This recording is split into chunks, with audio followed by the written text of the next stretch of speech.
I think living in these islands today is a challenge and a great opportunity.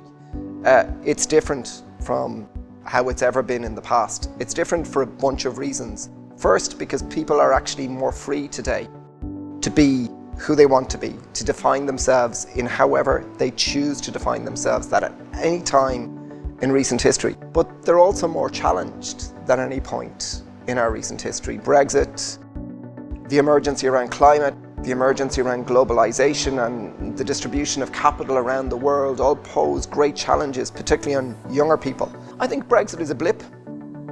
It's a very sad thing for me personally, but it's not the end. It's just a blip.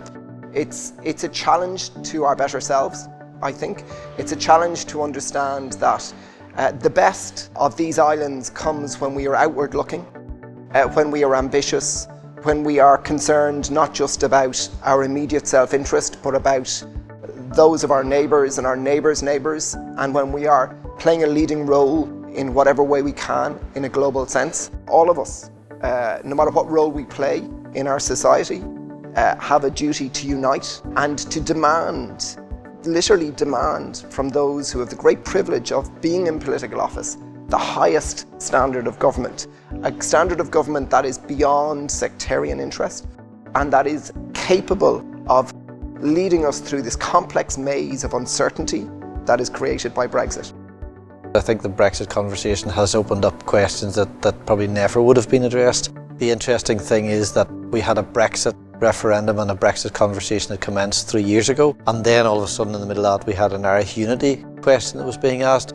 Now I think the difficulty we have is I think they're two separate questions. I think they're not the same question. They need to be addressed separately and independently. But there's nothing wrong with having those conversations. I think that probably Brexit catalysed that conversation. We need to focus on working together, working better together. The word that springs to mind is the interdependence of the two islands, because it's critically important that we get the relationship and the balance right. North-south is important, but equally important is east-west, because we're culturally so similar. Geographically, we're nearest neighbours. We should be very strong, close allies, and I think that's hugely important. As we move on from a very difficult period, especially in Northern Irish history, when I look at my children growing up and my friends' children, I look at the younger generations, actually they have no connect to the troubles or whatnot in the past. The things that resonate with them, the things that are important are jobs, education, health service.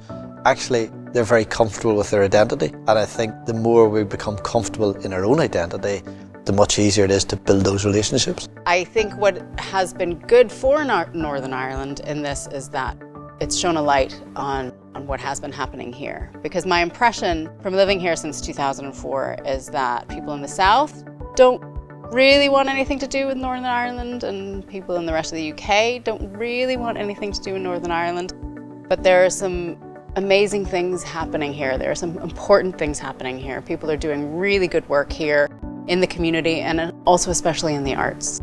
So my partner and I met in New York City. Her visa ran out and I was at a crossroads in my teaching career, and she said, why don't you come on over to Northern Ireland. I chose Belfast because there was always this sense of potential rippling under the surface that I felt. And I don't necessarily think that it was just because of summer sectarian tensions that start to rise in, June and July. There was a real sense of community. There was a real sense of people wanting good things to happen. And I always kind of got this image of, flowers coming through concrete and a real positivity to be able to come through struggle. Grania and I became the first public civil partnership in the UK, all because of an administrative loophole that allowed for paperwork to get processed faster here in Northern Ireland than in England. It was a tremendous day. It was a momentous day. It was never about us. It was about everybody who had come before us and everybody who wanted to come after us. And little did we think 10 years on in 2015 that we would still be sitting waiting for equal marriage to come. At this moment in time, we are really looking forward to how hopefully this and a woman's right to choose, we're finally moving forward in those aspects of equality and human rights in Northern Ireland. We must diversify the stories that are told and develop the diverse voices out there. To make art, to tell our stories, and to hear each other's is a radical and essential act. For us alone, for us together as a society, and for our future, so that we may survive the shifting tectonic plates and change the course of events, exacerbating the global pressure cooker, which is about to explode. I was watching the Sky News report on the doomsday clock being 100 seconds from midnight, and it just, to me, everything just feels very surreal and very like this is some kind of written, like we're in a Netflix special or something, like about the end of the world, as opposed to like real life. Feels like loads of things are happening all at the same time that would have been unimaginable even 5-10 years ago. And it's kind of very scary and very hard to know where to be in all of that. I think Brexit has really put Irish unity back on the agenda as a real viable thing. I would love to see United Ireland in my lifetime.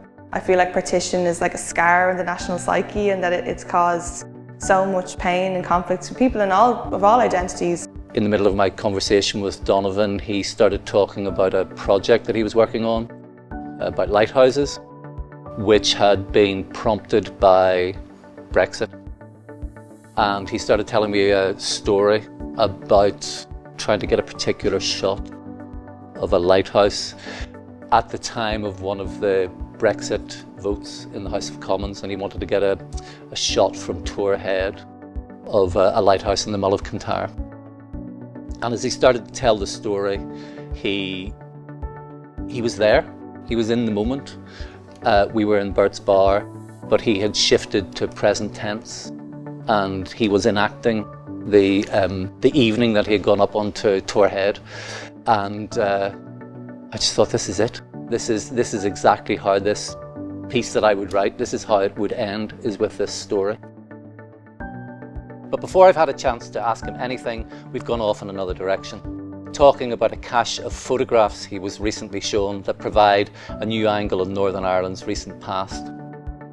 It's the artist's role to deal with legacy, Donovan says, and I say what I've always said when the question of legacy is raised, that art might be the only way of dealing with it.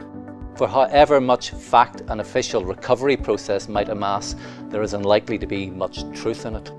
To which Donovan is about to say something else when over the Bert's Bar sound system comes a shuffling beat.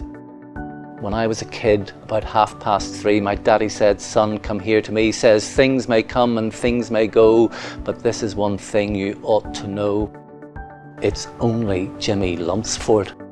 I stop Donovan. "Remind me," I say, "to come back to that song." "Go on." And he does. The barman does. We all do.